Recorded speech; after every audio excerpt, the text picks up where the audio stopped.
Ռուսաստանն ու Ուկրաինան այսօր ռազմագերիների հերթական խումբն են փոխանակել, խոսքը մինչև 25 տարեկան եւ ծանր հիվանդություններով տառապող գերիների մասին է, որոնց փոխանակման մասին պայմանավորվածությունը ձեռք էր բերվել մեկ շաբաթ առաջ Ստամբուլում կայացած բանակցությունների ընթացքում։ Դիվանագիտական աղբյուրների փոխանցմամբ գերիների փոխանակումը կշարունակվի առաջիկա օրերին, դրանում ընդհանուր առմամբ 1000 մարդ ներգրավված կլինի։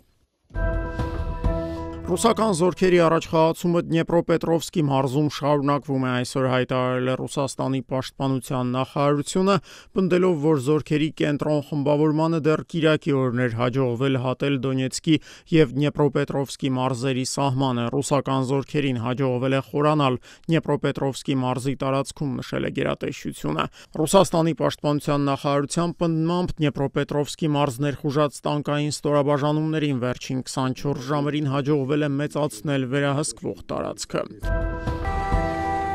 Ոստիկանության եւ ցուցարարների միջև բախումները Լոս Անջելեսում շարունակվում են, դրանք սկիզբ առան Միացյալ Նահանգների միգրացիոն ոստիկանության լայնածավալ ստուգայցերին պատասխան։ Միացյալ Նահանգների նախագահ Դոնալդ Թրամփը կարգուկանոն հաստատելու նպատակով հրահանգել է Լոս Անջելես ուղարկել ազգային գվարդիայի ստորաբաժանումները։ Կալիֆոռնիայի նահանգապետ Գևին Նյուսոմը նախագահի այս քայլը հակաօրինական է որակել, խոստանալով այն բողոքարկել դատարանում։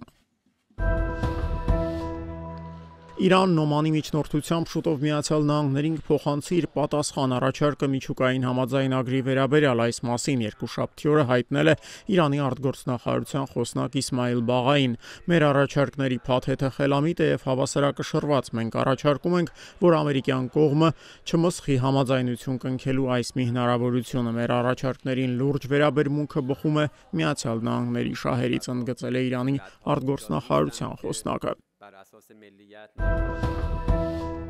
Ատոմային էներգիայի միջազգային գործակալությունը չի կարողանա երաշխավորել Իրանի միջուկային ծրագրի խաղաղ բնույթը, եթե Թեհրանը լիարժեք կերպով չհամագործակցի միջազգային կառույցների հետ, հայտարարել է գործակալության ղեկավար Ռաֆայել Գրոսին։ ՄԱԿ-ի կազմում գործող այս կառույցի ղեկավարի խոսքով Իրանի հետ համագործակցությունն այս պահին թերի է։ Մի շարք դեպքերում Թեհրանը կամ չի պատասխանել մեր հարցադրումներին, կամ էլ ոչ հավաստի տեղեկություններ է տրամադրել, նշել է Գրոսին։